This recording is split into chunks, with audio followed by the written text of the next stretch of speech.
what God specializes in. If you watch how God has dealt with his people over the years, you will discover that turning around situations is his special areas. Isaiah was prophesying about the days when Jesus will come. And then he was prophesying about the Spirit of God coming upon him.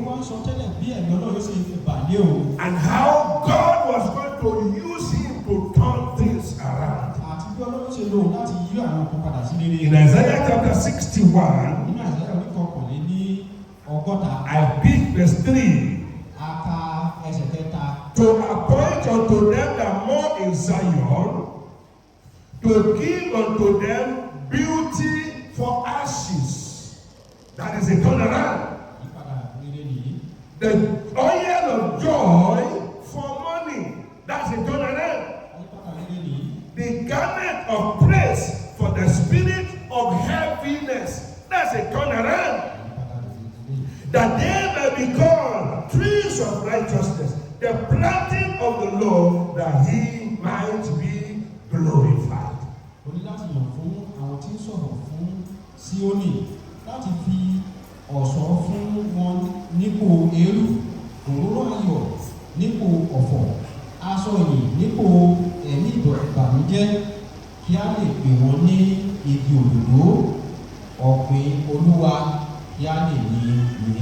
Amen. That scripture is loaded with the fact that God turns things around. He turns things around. When you look at scriptures, you will see many occasions where God has turned things around. God is known to show up when situations become hopeless. When situations get to hopeless situations. When it gets to a point where there is nothing human can do about it. When you think it is all over. Most time, that is when God manifests and proves himself as God. The God of possibilities. Now, take for example at the Red Sea. When Israel got to the Red Sea,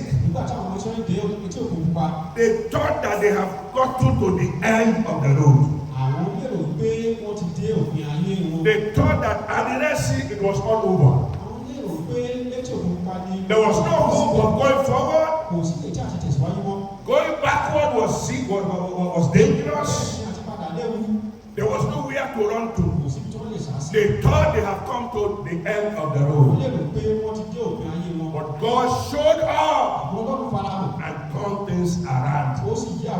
Where there seems to be no way, suddenly an express road appeared. God turned things around. Look at the life of Sarah. Sarah had given up every hope of having a child. As far as Sarah was concerned, it was all over. It was all over. As a woman at the age of 90, Sarah thought it was all over. It was all over. In fact, he made a painful decision because he felt there was no solution anymore.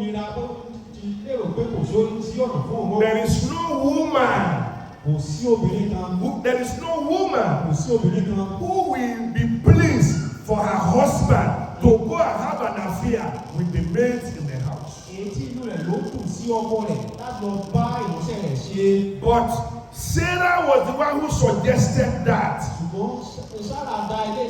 Why did he do that? She did that because she felt it was all over. She felt her situation was irreversible. And so she felt, well, in order not to not to be empty, let Abraham go into my meat.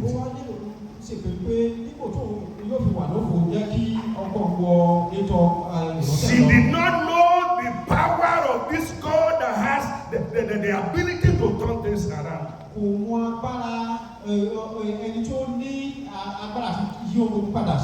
And suddenly God appeared. And God said, by this time next year, talking to Abraham, say, by this time next year, Sarah, your wife, shall have a son. And Sarah was hearing it at the back door. And the Bible says Sarah laughed because she felt that it was impossible. There are so many of you seated here this morning. There are certain situations that you felt that it is impossible. But I'm here to announce to you the God who turns things around. God told Abraham, why is Sarah laughing? Is there a thing that is hard for the Lord to do? At this time next year, according to the word of the Lord, Sarah shall carry a son. And that was exactly what happened. That was exactly what happened. And then Sarah had a son and named the child Laughter, because it's the God that turns sorrow into laughter. This God is here for you to turn your sorrow into laughter. And in this month of overflow, your sorrow shall be turned into